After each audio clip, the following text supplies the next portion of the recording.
Hey, hey, hey, hey, hey, hey, hey, hey, hey. All right, we're gonna reshoot this. You gotta do an intro. Did you do an intro? That was the intro, the first one. No, you gotta say welcome back to the Untitled Review. Oh yeah. Fool. Hey. Fuck off. Fuck you. Fuck you. Feel that. Fuck off. Fuck you.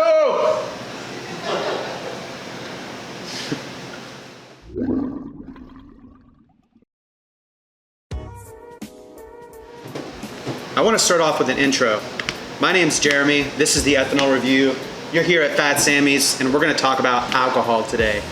Specifically, a drink called the Vieux Carré. The Vieux Carré is from New Orleans. Roughly in the late 1930s, it was first put together, allegedly, by a bartender named Walter Bergeron, I'm not really sure. It was at the Hotel Monteleone, and this is on Royal Street in the French Quarter of New Orleans. Specifically, the Carousel Bar that was installed at Hotel Monteleone in the late 1940s. This is a world famous bar. A lot of famous writers used to sit at it, and the idea is that it looks like a fucking carousel. And as you're sitting at the bar, it's slowly turning around. Not so fast that you get seasick, but just nice and slow. Just the way I like it, nice and slow. Anyhow, the Vieux Carré comes from the Carousel Bar.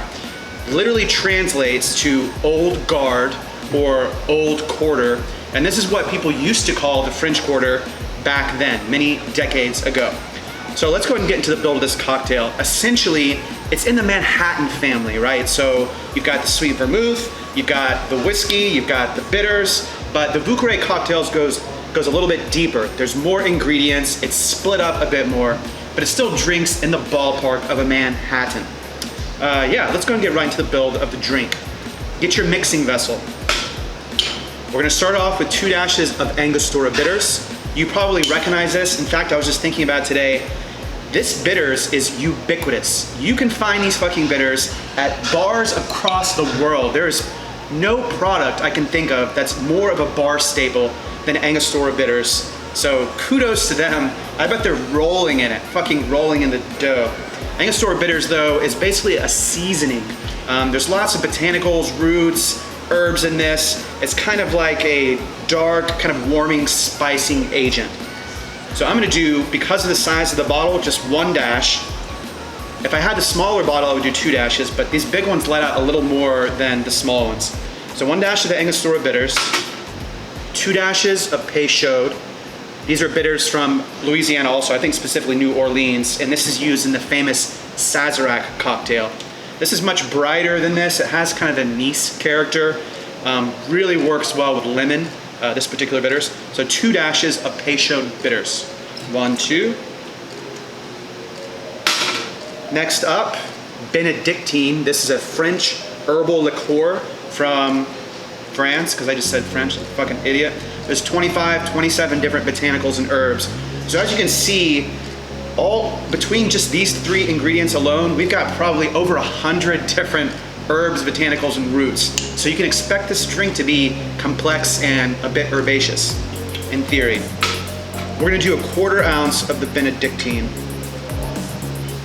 This is a little bit sweet, and actually the drink, the Vieux Carré, does have a slight sweet leaning, and that's partly because of this next ingredient, sweet vermouth, right? Sweet vermouth is a fortified wine infused with, guess what? Botanicals, roots, herbs. So 4 ingredients now. All of them have lots of different herbs, roots, botanicals. 1 ounce of your vermouth. We're using Carpano Antica formula. Really good Italian vermouth. You can drink it on its own. It's delicious. But 1 ounce of this awesome vermouth. Next up, some Cognac. Cognac is a French grape brandy, and Cognac is actually a region, an appellation in France. It's not just a liqueur, it's a place. 1 ounce of your Cognac. I'm using Martel VS, though frankly, in a perfect world, I would use a VSOP Cognac, which is an older Cognac than VS, just to give it a smoother profile. The way I envision the Vieux Carré cocktail is an after-dinner digestif, whiskey, cognac, warming kind of herbaceous, settle the belly kind of cocktail. So I want it to be very smooth. Using the VS, there's gonna be a bit more punch because it's younger, and you should expect that of younger spirits, generally speaking. So next, we're gonna use 1 ounce of rye whiskey. Let's use,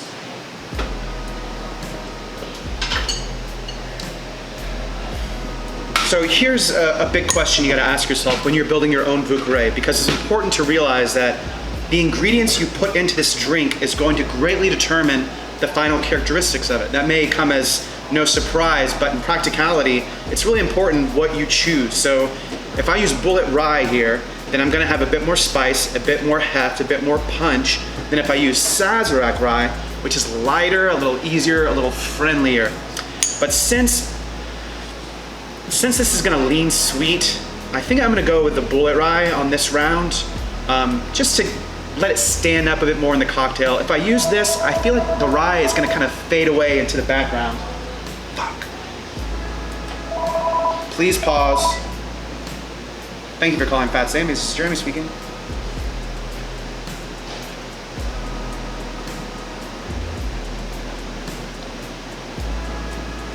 Oh yeah, give me just 1 second, okay, bro?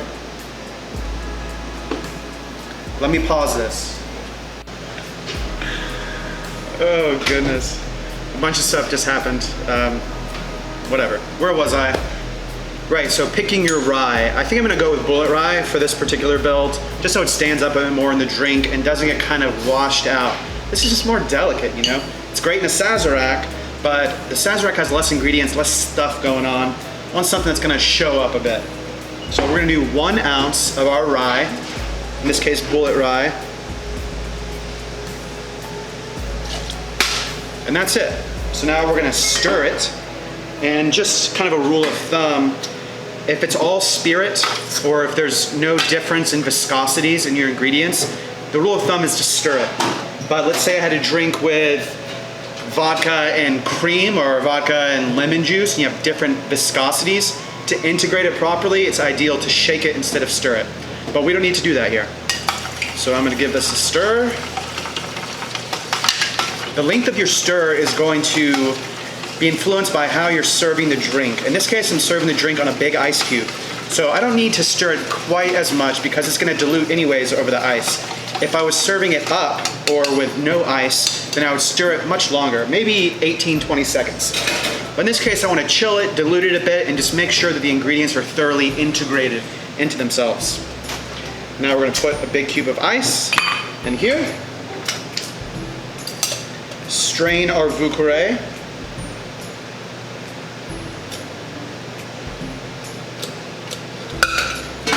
Now there's a bit of wiggle room here in terms of how to garnish. You either see no garnish with this particular drink, you see a lemon expression or an orange expression. Now what you use kind of depends on what you want. The drink is complex enough on its own that it really doesn't need a garnish, but if you add lemon to it, it may find some harmony with other ingredients, like this guy. Lemon and Peychaud are good friends. But you could use orange as well, and that would probably link up more with the vermouth.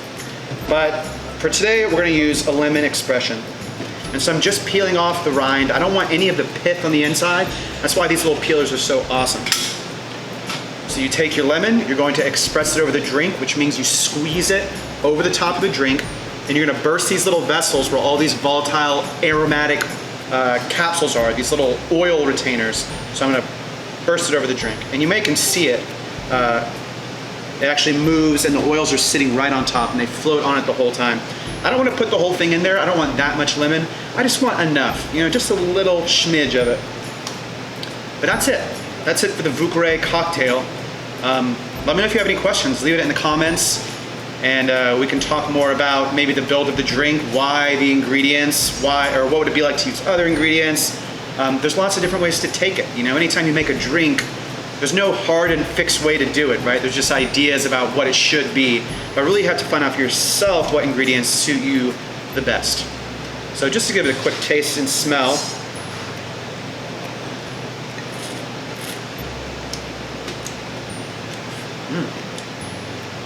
It's good. It's very much like an herbal, earthy Manhattan.